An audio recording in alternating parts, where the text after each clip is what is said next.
नमस्कार, मैं Rajesh Mishra news India में आपका स्वागत करता हूं। हमारे साथ में बाबुलकर जी है और आज बाबुलकर जी से मिलने का समय इसलिए आया है कि आज 11 अक्टूबर 2025 है। 11 अक्टूबर 2024 को गोपाल नायडू जो हमारे एक सामाजिक कार्यकर्ता भी थे और हमारे जो न्यूज़ इंडिया के संपादक थे, उनका देहांत हुआ था। तो उनके आदरांजलि के हम लोग बाबुलकर जी से मैंने बात किया था, क्योंकि उनका संपर्क काफ़ी रहा है और उस समाज के लिए बहुत ही, अब इतना उम्र होने के बाद में भी वो 5 किलोमीटर चल के कहीं पे भी आते हैं। लोग उनको कई बार बोलते हैं कि बाबुल जी आपका आराम करने का दिन है, आप आराम कीजिए, लेकिन बाबुल के समाज के लिए इतना ये है। तो वो अभी हमारे कहने पे यहाँ आए हैं। मैं हमसे बात करता कि बाबुलकर जी मुझे बताइए कि गोपाल नायडू जाने के बाद में हमारे जो मोमेंट है उसको क्या हानि हुई है।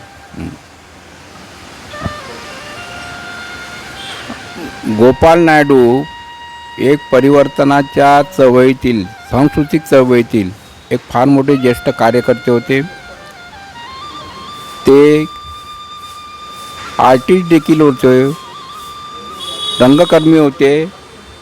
ते अनेक नाटकांमध्ये त्यांनी काम देखील केलेलं होतं। इवन MP किंवा छत्तीसगडमध्ये जे रेलाचा जो काही कार्यक्रम दरवर्षी व्हायचा किंवा देशात कोणत्यातरी भागामध्ये व्हायचा, त्या कार्यक्रमाचे मेन संयोजक देखील राहायचे। आणि त्यांची जी वैचारिक दिशा होती गोपालजी नायडूची, ती जी ही दिशा होती की या देशामध्ये जात वर्ग स्त्री दास्यांताचा एक अंत होऊन एक सामाजिक, आर्थिक आणि स्त्री पुरुष समता प्रस्थापित व्हावी या दृष्टिकोनातून ते आपली लेखणी सातत्यानं लिहित होते। आणि ते एक उत्तम प्रकारचे लेखक होते। अनेक मासिकामध्ये ते सहसंपादक पदावर देखील होते आणि काही मासिकांना त्यांचे मुखपृष्ठ देखील राहायचे। आणि हा एक फार मोठा वेगळ्या याचा मूडचा हा एक आर्टिस्ट होता। आणि त्याचं जे क्रिएशन होतं, एक वैचारिक क्रिएशन जे त्याच्या डोक्यामध्ये राहायचं, ते तो चित्राच्या कुंचल्यातून ते विचाराचं परिवर्तनाचं एक चित्रातून तो आपला साकार करायचा आणि अनेक ठिकाणी तो प्रदर्शन भरवायचा अनेक कार्यक्रमामध्ये। अलीकडे त्यांनी एक प्लॅनिंगसुद्धा केलेलं होतं का देशभर फिरायचं आणि चित्राचं प्रदर्शन प्रत्येक स्टेटमध्ये, काही स्टेटमध्ये जाऊन तिथे चौकात प्रदर्शन भरवायचं आणि लोकांना जागृत करायचं की आजच्या परिस्थितीमध्ये जो काही खाजगीकरण, उदारीकरण, जागतिकीकरणाचे जे काही इफेक्ट इथल्या शोषित समाजावरती होऊन राहिले, ते लोकांना जागृत करण्याकरता त्या चित्रातून आपण लोकांना माहिती द्यायची आणि ते प्रदर्शन लावायचं असं ठरलेलं होतं। ते हिंडणार होते, परंतु त्यांना हार्ट अटॅक आला आणि हार्ट अटॅकमध्ये त्यांचा अंत झाला। मित्रांनो, गोपालजी नायडू यांच्या जाण्यामुळे एका फार मोठ्या चळवळीची खूप मोठी हानी झाली। म्हणजे आमचं नागपूरमधलं देखील त्यांच्या जाण्यानंतर आमच्याजवळ अलीकडे तरी आतापर्यंत कोणी असा माणूस नाही की ज्याची वैचारिक लेव्हल अत्यंत चांगल्या प्रकारची होती।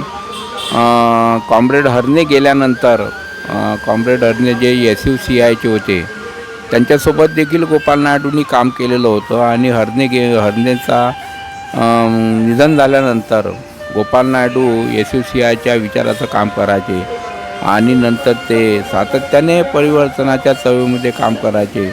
असे हे गोपाल नायडू, आज त्यांचा स्मृतिदिन आहे आणि त्या स्मृतिदिन आज आम्हाला सर्व मित्रांना त्यांची एक मन भरभरून आठवण येऊन राहिली का एक आमचा जवळचा दोस्त जो आम्हाला अत्यंत म्हणजे सोडून निघून गेला आणि त्याच्यामुळे चळवळीची फार मोठी हानी झाली।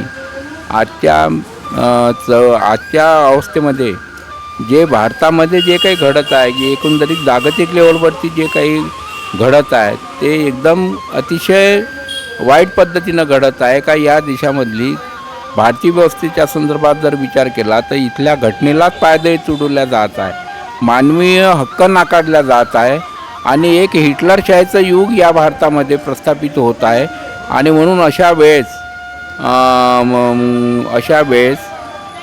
चांगले विचाराचे कार्यकर्ते निघून जाणं म्हणजे चळवळीचं फार मोठं हानी होते. म्हणून मी माझ्या CPI ML लिबरेशनच्या वतीने कॉम्रेड गोपाल नायडू यांना श्रद्धांजली अर्पण करतो आणि इथेच थांबतो. दोस्तों मैं अक्सर बाबुल गजी से बात करते रहता हूँ कि प्रोग्राम लेना है, किसी को बुलाना है, किसी वक्ता को बुलाना है या फिर इस पर अरेंज करना है, तो बाबुल जी मुझे अक्सर बोलते हैं कि वो गोपाल जैसा व्यक्ति गोपाल हर चीज़ को सिस्टमेटिकली करता था कि अभी किसको बुलाना है. तो ऑल इंडिया लेवल से बोलो इंटरनेशनल लेवल से पहले गोपाल का नाम आता कि गोपाल का कॉन्टैक्ट था, गोपाल फटाक से बुला लेता था, फाइनेंशियली सपोर्ट भी करता था. अब उसे कॉन्टैक्ट भी बहुत अच्छे थे.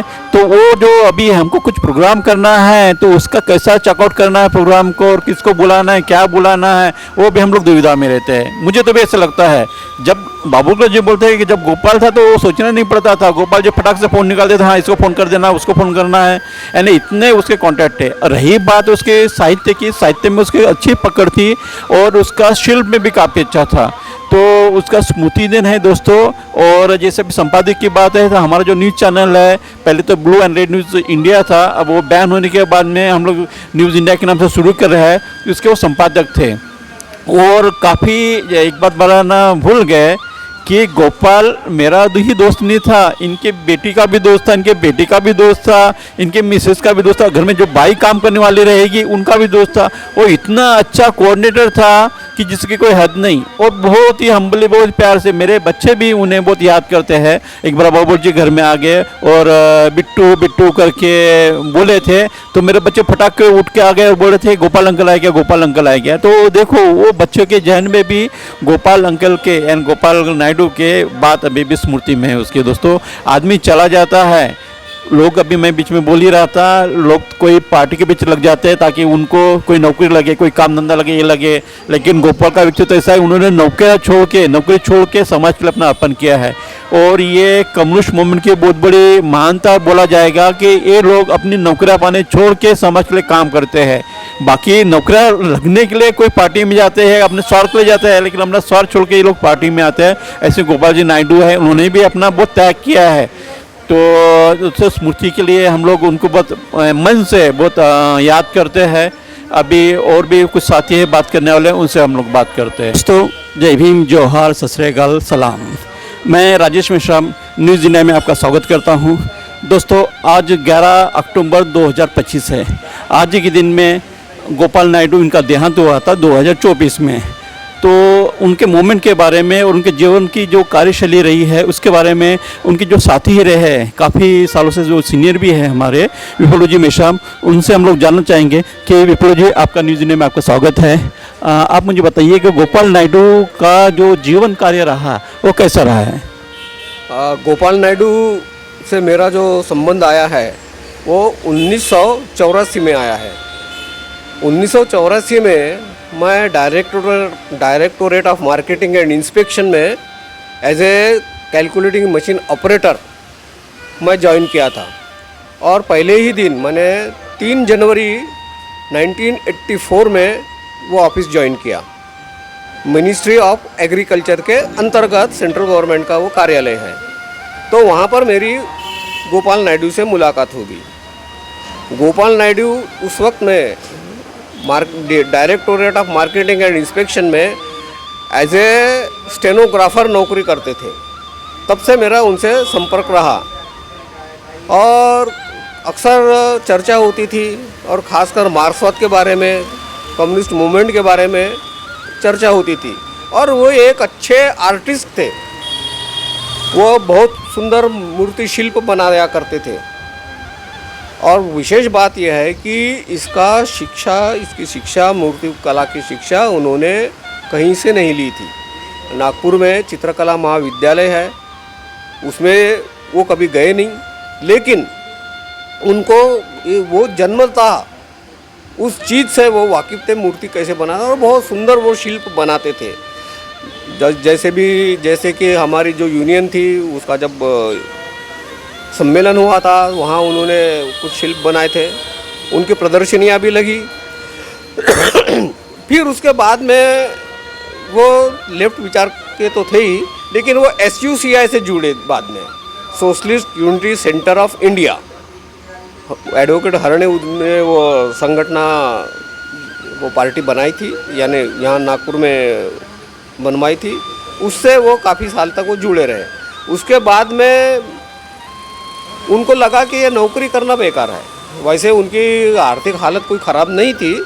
उनकी पत्नी जो थी वो बैंक में, शायद मेरा ख्याल है बैंक में ही सर्विस करती थी, और वो मोहन नगर में रहा करते थे उस वक्त में। पंजाब नेशनल बैंक की बगल की जो गली है उसमें वो रहा करते थे। तो वो कई बार बोले अब यार नौकरी नहीं करता, मैं नौकरी छोड़ता हूँ। और एक दिन उन्होंने सही में नौकरी छोड़ दी, और नौकरी छोड़ने के बाद में वो भोपाल गए। भोपाल में कई साल तक रहे। कभी कभार बीच बीच में वो नागपुर आते थे तो मुलाकात हुआ करती थी। लेकिन बाद में उनसे वो मुलाकात होना एकदम कम होते गया। उनके कई जगह पर एग्जीबिशंस भी लगे मूर्तियों के, उनके शिल्पकला के एग्जीबिशंस भी लगे। उनकी मेरी आखिरी मुलाकात करीब 1.25 साल पहले हुई थी। तब मैं आज से 6-7 साल पहले मैं CPM में था, मार्क्सवादी कम्युनिस्ट पार्टी में। वहाँ मैं 1968 से मैं वो पार्टी से जुड़ा हुआ था। तो मेरी मुलाकात तब हुई, मैं 6 साल से CPM छोड़ चुका था और निष्क्रिय था करीब समझिए। पर मैं लेफ्ट विचारधारा से और मार्क्सवाद से अलग नहीं हुआ था, क्योंकि मेरा पूरा विश्वास है अभी भी कि दुनिया को यदि मुक्ति किसी विचारधारा से मिलेगी, शोषण से पूरी दुनिया को, तो वो केवल मार्क्सवाद ही है जो मुक्ति का सही मार्ग बताता है। तो मैं इस विवंचना में था कि अब मैं क्या निष्क्रिय रहकर क्या करूं, कैसे करूं। तो वो तो रहना जम नहीं रहा था। ज़िंदगी तो खैर वैसे चलती रहे, लेकिन वो जो ज़िंदगी का जो चार्म था, जो आंदोलनों से मुझे मिलता था, वो करीब बंद हो गया था। तो फिर गोपाल नायडू से मेरी मुलाकात एक बार फिर हुई। उन्होंने मुझे सजेस्ट किया कि तुम CPIM मार्क्सिस्ट लेनिनिस्ट लिबरेशन इसके साथ जुड़ जाओ। और वो उन्होंने वो घोष जो दीनानाथ स्कूल में टीचर हुआ करते थे, उनके घर में मीटिंग है, बोले उस मीटिंग में आइए। तो मैं कुछ कारणों से मीटिंग में नहीं जा सका, लेकिन उसके बाद में करीब 1 साल पहले अचानक न्यूज़ मिलती है कि गोपाल नायडू नहीं रहे, उनका देहांत हो चुका है। मुझे बहुत अफसोस हुआ कि उस मीटिंग में गया रहता तो शायद वो मेरी आखिरी मुलाकात हुई रहती, कुछ चर्चा हुई रहती राजनीतिक। लेकिन वो CPI-ML लिबरेशन इस पार्टी के मेंबर थे, इससे जुड़े हुए थे। तो ये मेरी उनकी आखिरी मुलाकात हुई, और उन्होंने जो सजेस्ट किया उस पार्टी में मैं आ गया, लेकिन वो नहीं रहे।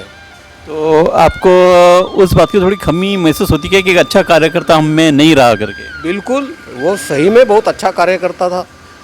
गोपाल नायडू लेफ्ट सर्कल में, यानी केवल नागपुर ही नहीं यार, मध्य प्रदेश नहीं, जहाँ भोपाल में उन्होंने काफ़ी साल गुजारे हैं, बल्कि पूरे भारत में जो लेफ्ट आंदोलन है उसमें वो काफ़ी चर्चित हुआ करते थे। और ख़ासकर इसलिए कि उन्होंने जो शिल्प बनाए, उनके कोई शिल्प के चित्रों की कविताओं के साथ में वो भी पब्लिश हुई थी, और वो बहुत ही इनकरेज करने वाले उनके शिल्प हुआ करते थे।